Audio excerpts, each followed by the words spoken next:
KPK mengidentifikasi adanya 8 titik rawan korupsi dalam program makan bergizi gratis (MBG). Ini bukan kabar buruk, ini alarm dini, early warning system. Karena program dengan anggaran ratusan triliun rupiah tanpa sistem pengamanan yang ketat bukan hanya beresiko, tapi sangat rentan diselewengkan. Kita paham program MBG ini skalanya sangat masif, kompleksitasnya sangat tinggi, rantai pasok yang panjang, lintas lembaga, hingga eksekusi di daerah. Dalam konteks tata kelola di Indonesia, kombinasi ini adalah zona merah. Bukan karena niat programnya yang keliru, tapi karena sistemnya belum tentu siap menahan godaan. 8 titik rawan yang disorot KPK itu menyentuh jantung persoalan. Regulasi yang belum solid, potensi konflik kepentingan dalam penunjukan mitra, birokrasi yang berlapis, dan lemahnya pengawasan distribusi. Artinya, ada resiko anggaran tergerus sebelum sampai ke anak-anak yang menjadi tujuan utama. Ingat, sejarah sudah berulang kali memberi kita pelajaran bahwa program besar tanpa kontrol kuat akan melahirkan kebocoran dan distorsi. Kualitas makanan bisa turun, kuantitas bisa dipangkas, distribusi yang timpang. Ini bukan spekulasi saya, ini pola lama yang terus berulang di negeri ini. Karena itu, langkah KPK harus dibaca sebagai pendekatan preventif yang konkret. KPK tidak menunggu munculnya skandal, tapi menutup celah sejak awal. Respon BGN yang terbuka terhadap hasil identifikasi KPK ini juga penting. Ini sinyal bahwa pengawasan tidak mereka anggap sebagai ancaman, melainkan bagian dari perbaikan. Jadi sekarang ujiannya sangat sederhana, tapi ini akan sangat menentukan.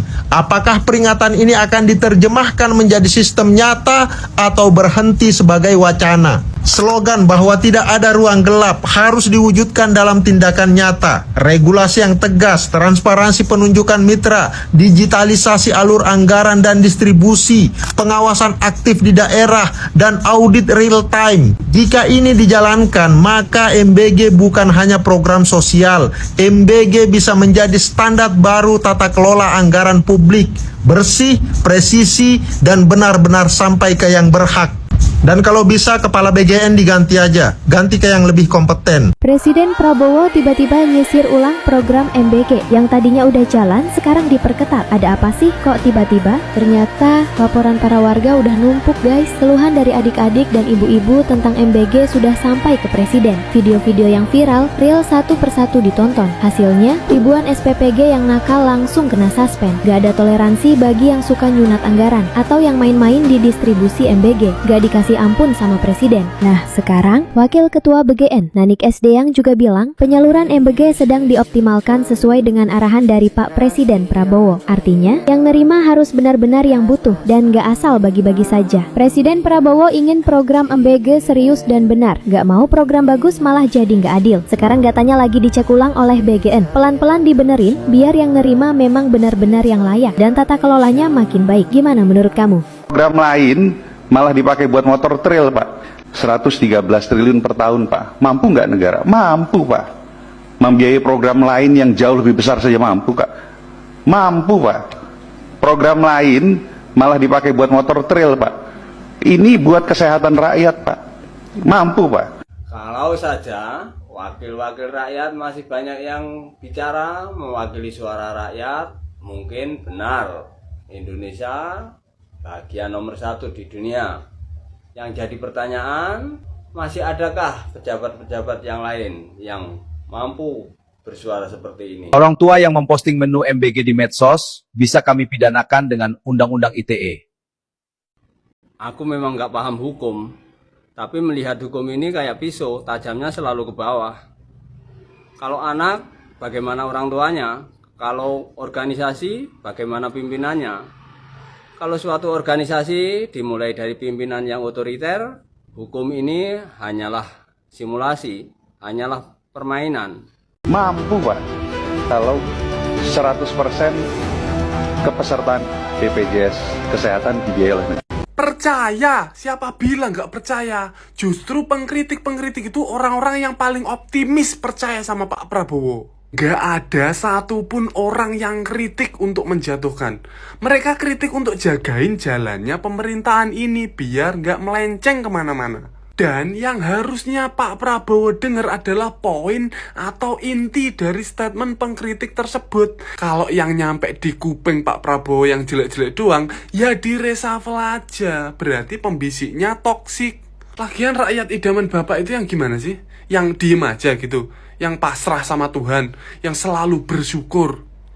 Orang anak buah Bapak aja pada kerjanya pada aneh, dan gak masuk juga di kuping Bapak. Ibaratnya Pak Prabowo ini dikerubungi sama sel kanker. Kalau nggak segera diangkat, maksudnya reshuffle, ya akan menjalar kemana-mana. Saya merasa menjadi presidennya buruh, presidennya petani, presidennya nelayan, presidennya orang yang susah. Saudara-saudara sekalian, saya ingin menyampaikan bahwa pemerintah yang saya pimpin akan bekerja sekeras-kerasnya untuk menghilangkan kemiskinan dari bumi. Apa? Dijuluki Ketua MPG, Putri Wakil Ketua DPRD Sulsel kuasai 41 dapur di usia 20 tahun. Nah tuh MBG dibuat bisnis pejabat Pak Prabowo. Gimana kita rakyat kecil semakin sengsara. Yang kaya makin kaya, yang miskin makin miskin. Coba sekarang itu. Ini namanya monopoli bisnis Pak Prabowo. 41 dapur, bayangkan. Ampun. Banyak banget. Ya siapa yang untung MBG itu ya sekarang? Harga minyak dunia naik gila-gilaan ya? Tenang, kamu warga negara Indonesia. Pemerintahan Republik Indonesia langsung turun untuk melindungi sebagai perisai untuk warganya, yang mana pemerintah menggelontorkan anggaran sebesar 100 triliun untuk subsidi BBM. Negara hadir sebagai perisai untuk melindungi daya beli masyarakatnya, sehingga masyarakat menengah ke bawah dan juga UMKM tetap dapat melakukan usahanya tanpa harus pusing-pusing memikirkan kenaikan harga BBM. Nah teman-teman, menurut perspektif pribadi saya memandang ini sebagai pengorbanan. Pengorbanan yang dilakukan oleh negara dengan keberanian menggelontorkan subsidi sebesar 100 triliun rupiah.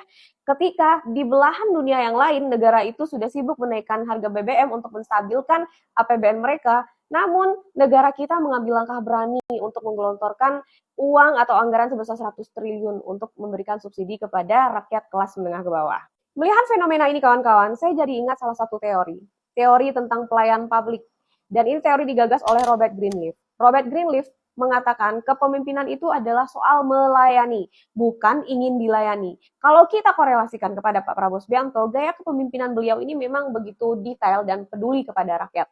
Bahkan untuk urusan perut rakyat pun beliau berani mengambil tindakan seperti ini. Yang pasti menggelontorkan uang 100 triliun di tengah konflik global dan ketidakpastian seperti ini adalah hal yang sangat berisiko. Menurut saya, tidak ada alasan bagi saya untuk merasa tidak bangga dipimpin oleh Pak Presiden Prabowo Subianto. Bagaimana menurutmu?